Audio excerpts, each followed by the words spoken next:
Most shapes, patterns, and textures in general are not created in a single string of operations.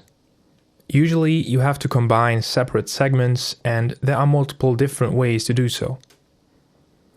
In this section, we will go over the basics of how to combine textures and masks, so we can apply these methods in the following chapters.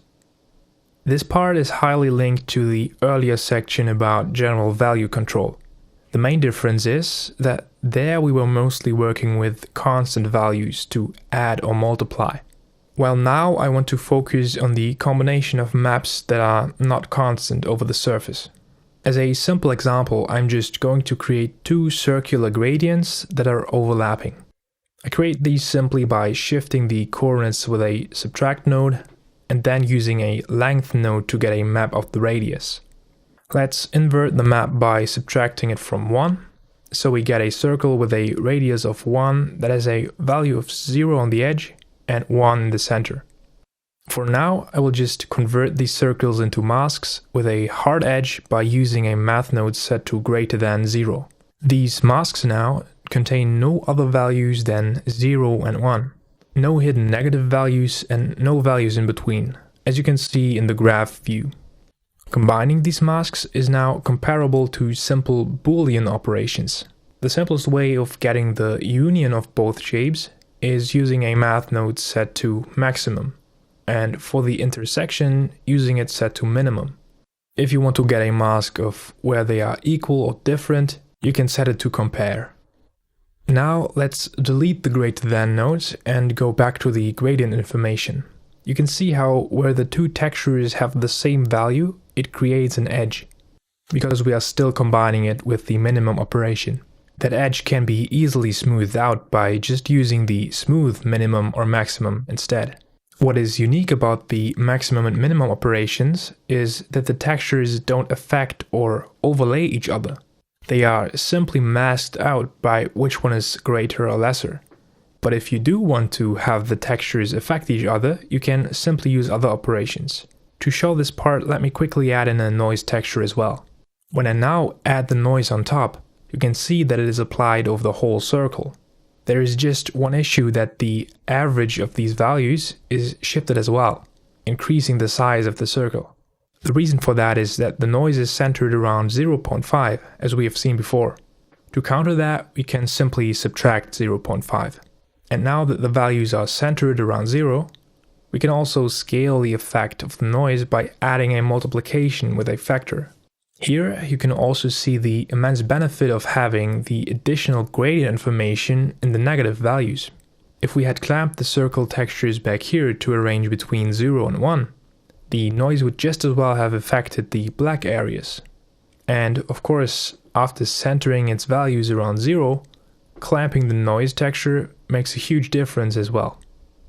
So using the add operation offsets the values with the same strength, independent on the value of the other map, as the strength of the noise is the same everywhere. If you use the multiply operation instead, the noise effect is also scaled with the gradient map. But now having the noise centered around 0 is not doing us a favor. While adding 0 does not change anything, for multiplication, the neutral element that does not change anything is multiplying by 1. So for this, we want the values to be centered around 1 instead of 0.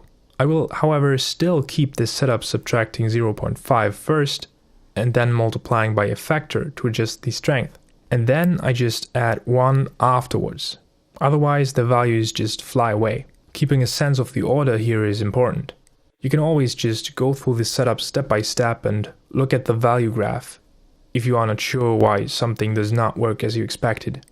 Now that the values are centered around 1, you can see that it has the promised effect. The strength of the noise depends on the gradient. That also means that the effect at the edge is 0, and the shape stays the same. Another thing I want to point out here is how to use the additional information in the negative values to soften the edge of the shape. You can just take another map range node and set the interpolation to smooth or even smoother step. The benefit of the negative values is that you then can fade out the gradient beyond the initial edge.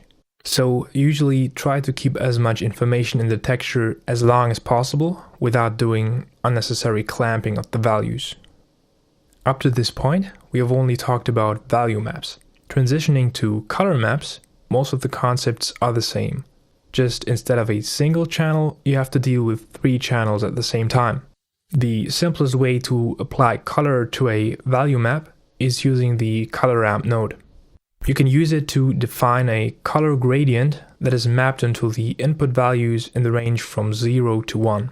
It supports multiple different interpolation types and it is very intuitive to use.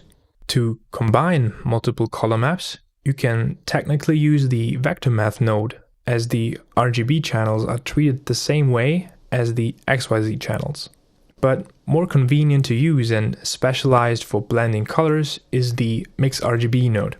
It blends between 2 color maps based on a mask factor between 0 and 1. Apart from the mix type, it has also a bunch of other useful blend modes that you may be familiar with from other software. The general behavior that is always the same is that the factor between 0 and 1 always controls the influence of the second color input, while the first input is used as the basis. I will not go over all the blend modes, but just as an example, overlay is a very nice way of both brightening and darkening a color with a texture that is centered around 0.5, without blowing out whites or blacks. You can also use the mix RGB node to process value maps, but it is a bit less efficient and you can substitute all the operations that it supports also using math nodes. Some are very obvious, like add and multiply. Others are less obvious, like overlay. I'm not going to go over them here, but the one that I want to point out is the simple mix mode for the values. It might not be in the name, but you can simply use the map range node to fulfill the exact same task for values as the mix node does for colors. You simply have to plug in the factor into the value input and the 2 maps into the 2 min and 2 max inputs. Leave the from inputs at 0 and 1 and make sure it is still on linear. And as you can see, there is no difference. That is as much as I want to say about combining and blending textures and masks for now. The operation you want to use is highly depending on what you want to achieve. So I recommend getting more familiar how different maps combine with the individual operations that I have shown and observing the results with the value graph tool.